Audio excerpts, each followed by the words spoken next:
Hey there, gang. So this week we are actually going to be learning about shapes. So in Art 1, as you probably have heard several times, we like to focus on the elements of art, and the elements of art are just the most basic components that make up an artwork.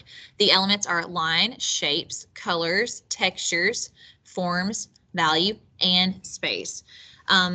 So we're going to just go ahead and jump right on into shape for this week. Now, there's actually not a ton of new groundbreaking information whenever we talk about shapes. Shapes are just some of the most basic, simple forms of art that we know of. You guys probably were very little whenever you first learned about shapes. I know that I learned about shapes whenever I was in either preschool or kindergarten. So here's just the main objectives with this PowerPoint. This is not a long PowerPoint at all. I tried to keep this as simple and as quick as I possibly could.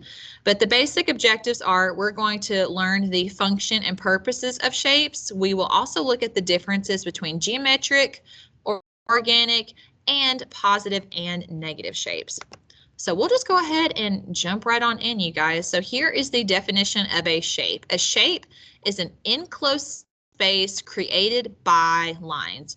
So we also kind of talked about how everything in art starts off with a line, no matter what you're drawing, whether you're drawing a portrait, an animal, a house, a landscape, an abstract piece, everything starts with a line. That's usually going to be the very first thing that you create.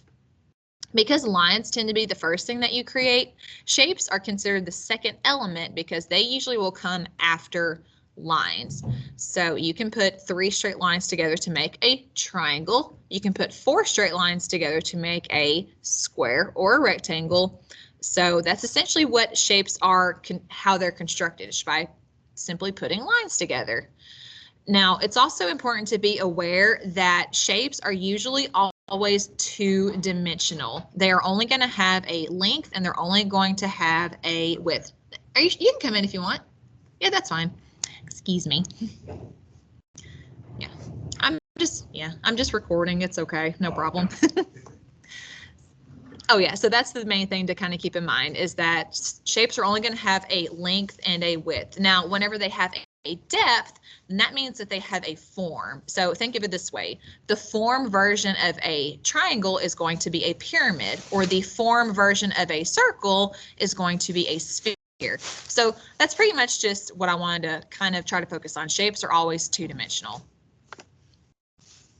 Now, there are hundreds upon hundreds of different types of shapes that you can actually draw, but for the most part, shapes are going to fall into one of these 2 categories. You've got geometric shapes, and then you've also got organic shapes. Now, again, a lot of these you guys are already probably familiar with, but just in case you kind of aren't, let's talk about the difference. So geometric shapes are usually pretty mathematical in proportion, and they're often found from man-made structures. So think about all of the shapes that you hear about in math or geometry class. Circles, triangles, rectangles, squares, ovals, hexagons, octagons. Those are all considered to be geometric shapes.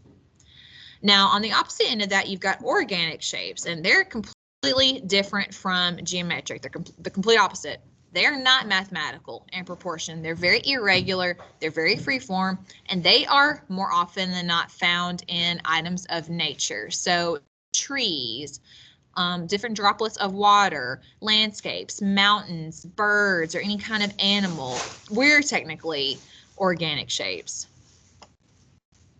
I like to ask people what types of shapes that they are more naturally drawn to. I have some students who say that they are more naturally drawn to geometric shapes, and then I have some students who say that they are more naturally drawn to organic shapes. So I always think that it's kind of interesting to see which ones people prefer. I've been making art for a really long time, so I tend to really like both in any kind. I think that they're both great for different reasons, and they both do completely different things, and they have different moods. So it completely just depends on what kind of art you're trying to create. But here's some really good, nice, fun designs that are just made up of geometric shapes.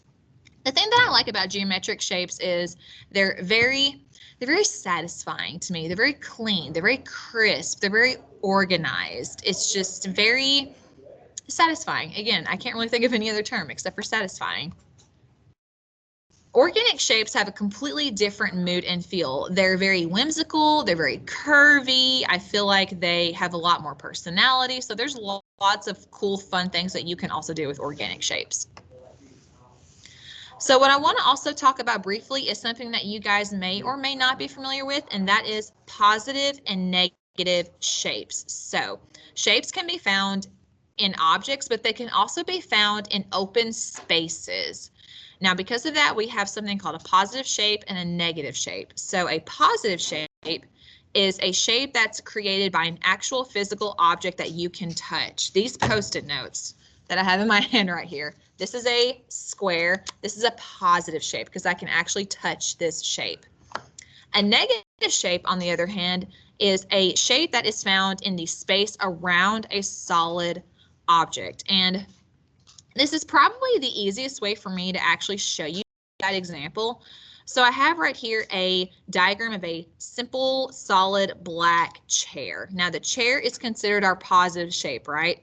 Well, in the chair, the way it's built with the pieces of wood and the panels, there's all of these gaps in between the wood, and those gaps of space create their own shape. So the open spaces up there at the top, I mean, they're curved rectangles, and then there's some areas where those gaps make triangles or they make squares. The shapes that are created in the space around you is important to also be aware of because, and I guess we kind of talked about this a little at the very beginning of the year when we talked about drawing on the right side of the brain. In order to draw something effectively, you have to be able to look at your surroundings and be able to find the elements of art around you. And you can find shapes not just in solid objects, as we said before, but also in these spaces.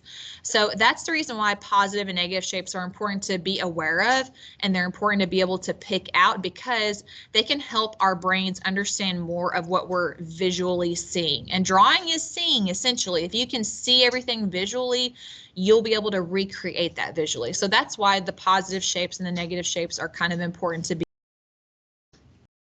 So here's just another I was talking about that kind of shows it a little bit more in depth. And here's a couple of other examples right here that shows you the positive and the negative shapes. So the bike, which is white, is considered our positive shape, and then all of the black space around is the negative shape.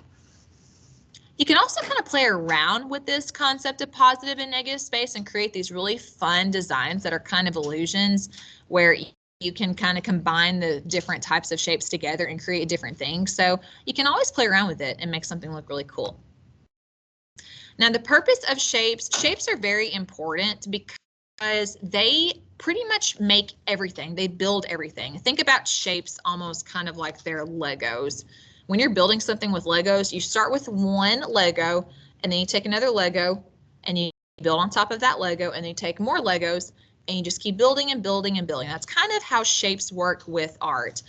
And I think for me, what I tend to find with my students, they get overwhelmed with drawing because they can't see how something is broken down into smaller sections. They only see the final product, like this hand, for example. If I ask my students to draw their hand, they get really overwhelmed because all they see is all of the details, all of the wrinkles in their skin, all of the shading on their hand, and all of that stuff, their fingernails, and they get really overwhelmed. But the best way to draw a hand is not to start with details, but to start with something simple. And this is a great diagram on how you can draw a hand. You first start off with a very simple shape for the palm of your hand. And then you might add a little triangle for the area for your thumb. And then for your fingers, you start to add these little shapes. And then you add some more shapes for the knuckles. And you just keep building and building and building until you finally have something that's very complex. And that's essentially what you need to keep in mind when you're drawing something is you don't do the entire detail thing all at once. You have to slowly build to it, and you can build to that by using shapes. Another great way that I like to show this to my students is just by showing character designs in animation, because that is 100% how they're able to build characters. You can even you can even make a character come from their own little shape themselves. I know with Kung Fu Panda, the animator said that they were inspired by triangles. They wanted to kind of create Po to resemble a triangle, just how his body is. So everything can be broken down into a simple shape, you guys. So let's say you wanted to draw somebody as complex as Iron Man. Iron Man's pretty detailed. He's got a lot going on, all the armor, all the different parts of his suit. But let's break it down a little bit. So if I wanted to draw somebody like Iron Man, I could probably start off with a couple of ovals, maybe a little curved triangle for the back. And then maybe I'd add a couple of shapes for his helmet and for his shoulders. Add a few shapes for the back of his legs, and then start to build his arms. Add a couple of lines for where his helmet is. Add a couple of little shapes and areas for his hand and maybe his fingers and then his feet in the back. And since I got the base of everything, now I can go on top and add some details. I'll add a couple of lines for his eyes, for the mouth of his helmet, add a couple of little lines for where his fingers are and different parts of his suit and for the back parts of his legs.